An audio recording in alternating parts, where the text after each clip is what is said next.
Boa noite, a paz, vocês estão bem? Amém.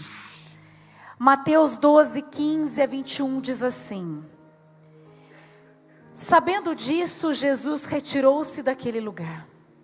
Muitos o seguiram e ele curou todos os doentes que havia entre eles, advertindo os que não dissessem quem ele era.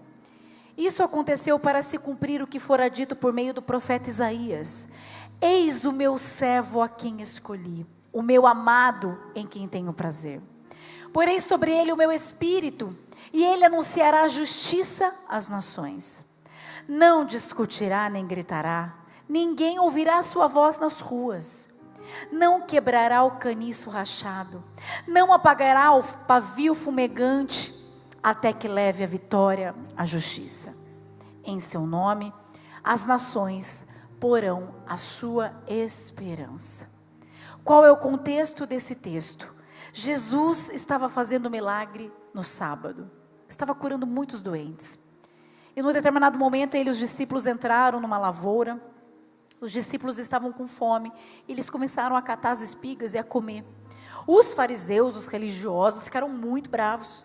Como assim? Jesus estava curando num sábado. Os discípulos estavam comendo num sábado.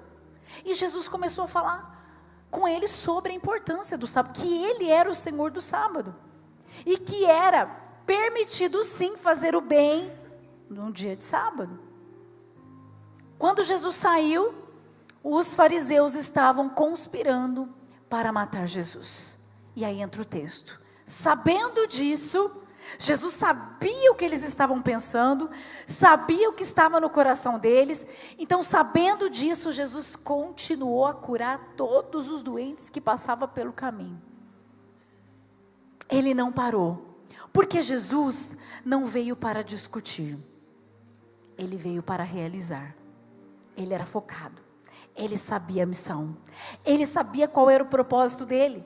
Ele não veio como um juiz, mas ele veio como Salvador. Ele sabia exatamente qual era o propósito da vinda dele. Olha o que diz João 3,17. Pois Deus enviou o seu Filho ao mundo, não para condenar o mundo, mas para que esse fosse salvo por meio dele. O texto que a gente leu diz que ele não desprezaria o caniço rachado, que ele não quebraria o caniço rachado. Em outras traduções diz a cana quebrada. O que é isso? O caniço ou a cana era um talo, erguido na beira das águas de um rio, era uma espécie de bambu. Havia muitos desses caniços nos rios de Israel. As crianças, elas ficavam brincando às margens, pegando esses caniços e fazendo orifícios para se transformarem em flautas. Mas como era uma coisa muito difícil de ser feita, de manusear, se ficasse torto, se não ficasse do jeito que elas esperavam, o que elas faziam? Elas quebravam e descartavam. Essa foi a imagem que Deus escolheu para se referir profeticamente sobre o caráter de Cristo. O texto que nós lemos, a profecia de Isaías revela que Jesus nunca descartaria pessoas, que Jesus nunca jogaria fora aqueles que foram esmagados pelas dificuldades da vida, que Jesus nunca desprezaria aqueles que foram desprezados, que Jesus não quebraria aqueles que estivessem rachados, que não tivessem mais utilidade, porque se tivesse torto a flauta, não era uma flauta, então não tinha mais utilidade. Então esse caniço era quebrado e desprezado. Jesus não viria para fazer a mesma coisa, ele não viria para desprezar ninguém. Foi esse o caráter de Cristo que Isaías escreveu. Caniço quebrado aponta para pessoas machucadas, que se sentem descartadas e jogadas de lado, pessoas desprezadas. Quem nunca se sentiu assim um dia? E talvez não, muitos estão aqui se sentindo assim, porque eu quis pregar essa palavra há muito tempo atrás, e Deus me dizia: não é o momento. E ontem Ele trouxe ao meu coração: é o momento. Pode levar essa palavra para os meus filhos, porque eu não desprezo ninguém. Eu vim para salvar, eu não vim para desprezar. Eu vou na contramão do mundo. Aquilo que não é que o mundo despreza é importante para mim. Aquilo que não tem jeito mais para o mundo, aquilo que é inútil para o mundo, tem uma utilidade, um propósito para mim. Ele não quebrará o caniço rachado. Ele não desprezará a cana quebrada. É a palavra de Deus. Porque Ele não esmaga, Ele conserta. Ele não despreza, Ele cuida. Então nessa noite Jesus está dizendo para você: eu cuido de você, eu amo você, eu não desprezo você, eu tenho um propósito para você, eu tenho o melhor para você. Vem e vem como você está. Não importa se esmagado, quebrado, destruído, desprezado e rejeitado. Vem como você está. Há esperança em Jesus. Ele não quebraria o caniço rachado e não apagaria o pavio fumegante. O que é pavio fumegante? Na época de Jesus, usavam-se lamparinas para ter luz. Então, colocava ali o azeite, um pavio, e aquele pavio queimando gerava o quê? Luz. Quando ele começava a fumegar, a luz ficava bem fraquinha e subia uma fumaça preta, mal cheirosa.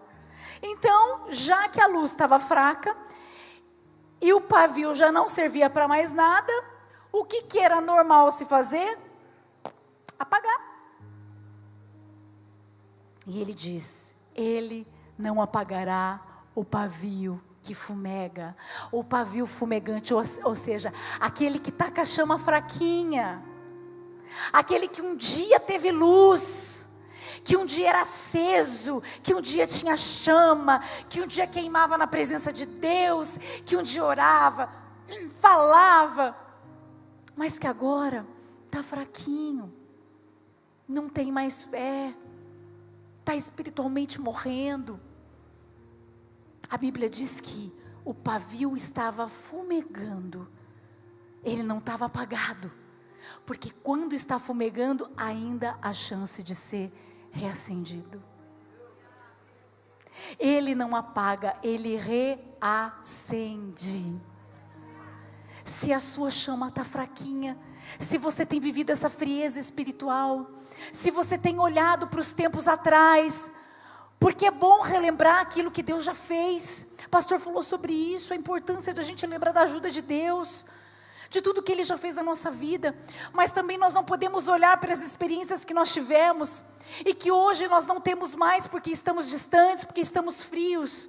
Eu vou dizer uma coisa para você, eu também vivi essa crise de querer viver experiências e situações, e eu falava: Senhor, eu ficava 3 horas no quarto te buscando, mas hoje eu tenho filhos, hoje eu tenho igreja, hoje eu não consigo ficar 3 horas. E Deus me dizia: eu quero te dar novas experiências. Tem novas experiências de Deus para você que fica olhando para trás dizendo: um dia eu fui, um dia eu ardi, um dia eu queimei, um dia eu adorei, um dia Ele vai reacender para valer, reacender para você ter novas experiências com Deus. Eu tenho muita certeza que essa palavra está tendo o alvo certo. Ele vai reacender a chama que está dentro de você. É para isso que Jesus veio. Ele veio para trazer para perto, porque Ele veio para salvar. E Ele não despreza, Ele não rejeita, Ele não julga, Ele ama, Ele cuida. E é isso que você precisa entender. Em Jesus há esperança. Guarde essas palavras no seu coração. Não importa o nível de rejeição que você esteja hoje. Não importa o que fizeram com você essa semana, esses últimos dias, o quanto uma situação esmagou você, o quanto pessoas machucaram o seu coração. Em Jesus há esperança. Ele diz: vem, mas vem como você está. Amém. Ele vai reacender para aqueles que desejarem de todo o coração. Ele vai reacender a chama e você vai viver o melhor momento com Deus. Você nunca viveu aquilo que você vai viver a partir de hoje com o Senhor. As experiências que vão te impulsionar para o propósito, para a missão que Ele tem para você. Amém. Feche seus olhos. Senhor, obrigada por essa palavra, obrigada por nos encorajar, obrigada por nos amar da maneira como somos, obrigada por cuidar de nós e nos aceitar da maneira como chegamos na Tua presença. Muitas vezes machucados, rejeitados, esmagados pelas situações, carentes, nos sentindo sozinhos, mas o Senhor é aquele que não nos despreza, o Senhor é aquele que cuida de cada um de nós, mesmo que a nossa chama esteja fraquinha, mesmo que a gente não consiga orar, o Senhor é aquele que pega esse pavio e reacende novamente. Obrigada pela Tua palavra, obrigada pela Tua fidelidade, obrigada pelo Teu amor, obrigada por ter vindo para nos salvar, obrigada por tudo aquilo que o Senhor ainda vai fazer. Nós cremos nas experiências que virão, nós cremos no poder abundante do Senhor sobre as nossas vidas, e o Teu nome será cada dia mais glorificado. Obrigada, Jesus, por ser quem o Senhor é. Eu te agradeço. Em nome de Jesus, amém. Aplauda Ele. Glória a Deus. Aleluia.